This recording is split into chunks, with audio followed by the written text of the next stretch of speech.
General কামরায় ভিড়টা দেখুন, তাও এই ভিড় ঠেলে আমি জেনারেল কামরায় উঠেছিলাম। এক একটা সিটে দেখছি 5-6 জন করে চেপে চুপে বসে আছে, দাঁড়ানোর জায়গা পর্যন্ত নেই। কিন্তু আমি যাব ধূপগুড়িতে, আর এতটা রাস্তা এইভাবে যাওয়াও সম্ভব নয়। তাই আমি জেনারেল কামরা থেকে নেমে গেলাম আর একটু এগিয়ে গেলাম, গিয়ে S2 মানে স্লিপার কোচের 2 নম্বর যে বগি সেখানে উঠলাম। এবার আমি কেটেছি জেনারেল টিকিট, কিন্তু উঠেছি স্লিপারে। তাহলে এখন দুটো ঘটনা ঘটতে পারে। টিটি যখন আসবে তখন এক বাথরুমে গিয়ে চুপচাপ লুকিয়ে পড়তে হবে, কিন্তু এইসব এক্সপ্রেস ট্রেনের বাথরুমের যে অবস্থা, তাতে 2 মিনিটেই অজ্ঞান হয়ে যাওয়ার মতো অবস্থা হয়ে যাবে। আরেকটা উপায় আছে, টিটি যখন আসবে ফাইন ভরতে হবে। ফাইন কত? যেহেতু আমি জেনারেল টিকিট কেটেছি, আর জেনারেল টিকিট কাটার পরে আমি যেহেতু স্লিপারে উঠেছি, তাই আমাকে ফাইন ভরতে হবে 250 টাকা। এরপরে আমি জেনারেল টিকিট 110 টাকার কেটেছি, কিন্তু মালদা থেকে ধূপগুড়ি পর্যন্ত টিকিটের দাম মানে স্লিপার কোচের যে টিকিট তার দাম প্রায় 205 টাকা।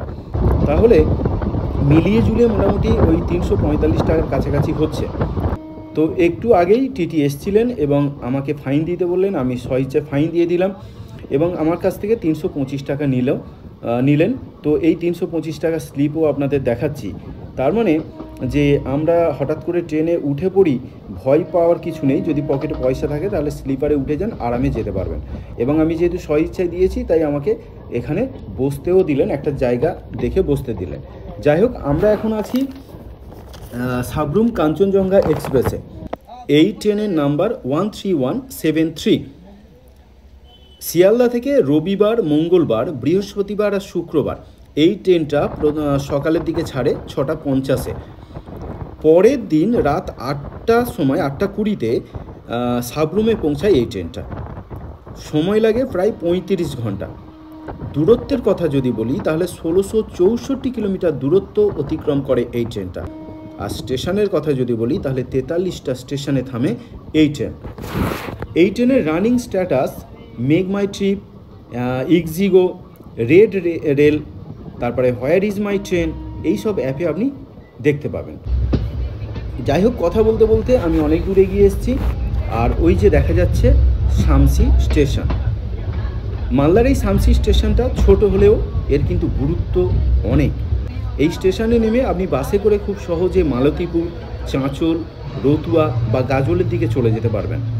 এই স্টেশনটি উত্তর পূর্ব সীমান্ত জোনের অন্তর্গত কাটিহার রেলওয়ে ডিভিশনের অন্তর্গত একটি স্টেশন।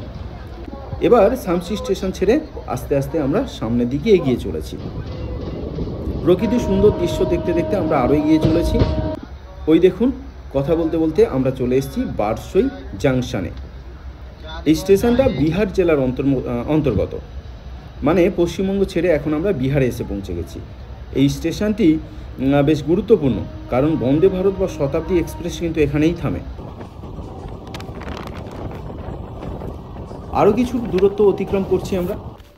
এবারে বিহার ছেড়ে আবার আমরা পশ্চিমবঙ্গে, কারণ এই যে ডালখোলা রেলওয়ে স্টেশনে আমরা এসে গেছি। আর এই স্টেশনটি আমাদের পশ্চিমবঙ্গের উত্তর দিনাজপুর জেলায় অবস্থিত। এখানে 3টি লাইনে ট্রেন চলাচল করে। হাওড়া নিউ জলপাইগুড়ি লাইন, যে লাইনের ট্রেনে আমি এখন আছি।